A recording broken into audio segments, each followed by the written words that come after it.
notre instant limoud de cette édition. Bonjour monsieur le grand rabbin Bruno Fison. Bonjour. Merci d'être avec nous. Vous êtes le grand rabbin de Metz et de la Moselle, conseiller du grand rabbin de France et du président du consistoire central pour les questions d'abattage. Vous vous intéressez cet après-midi en marge du dernier vote inique d'une résolution sur Jérusalem à l'Assemblée générale des Nations unies à la sainteté du mont du Temple. Oui, tout à fait. D'abord, cette décision est terrible, nous remplit de tristesse que la France ait voté cette décision. C'est une négation de l'histoire, puisque sur ce mont du Temple ont été construits les deux temples de Jérusalem, celui de Salomon, celui d'Ezra, embelli par le roi Hérode. Alors, il y a une sainteté effectivement du lieu, même si le temple n'existe plus, et Maïmonide lui-même nous dit que la sainteté de Jérusalem et du temple, du mont du Temple, elle est valable pour l'éternité, pour l'infinité de temps.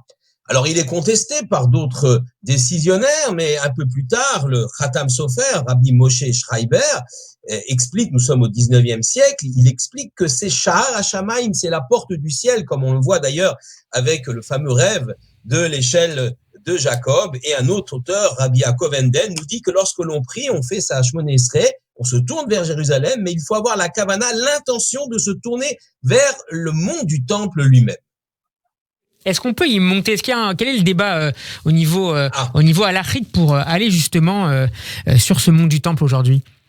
Alors, d'abord, au niveau politique, vous savez qu'on peut monter, mais il est interdit d'y prier. Et le Waqf, malheureusement, fait la police, si on peut dire. En tout cas, il y a une discussion, effectivement.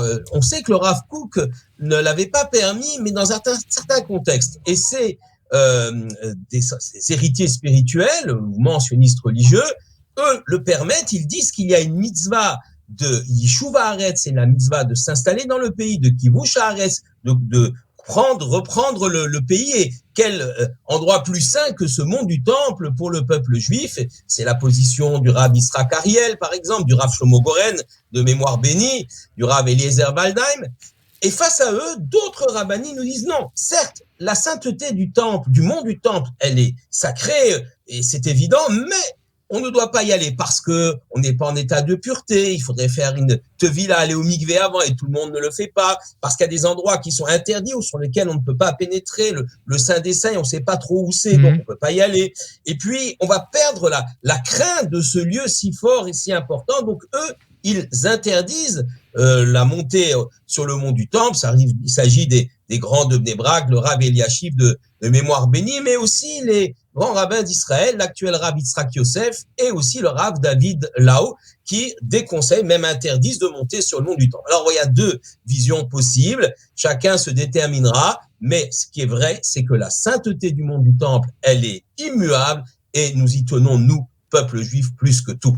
Merci beaucoup pour ce rappel à la fois historique et spirituel, monsieur le rabbin Bruno Fison. Je rappelle à nos auditeurs le titre de votre dernier livre publié aux éditions Transmettre, Et Dieu créa l'animal. Shabbat Shalom et à jeudi prochain. Shabbat Shalom.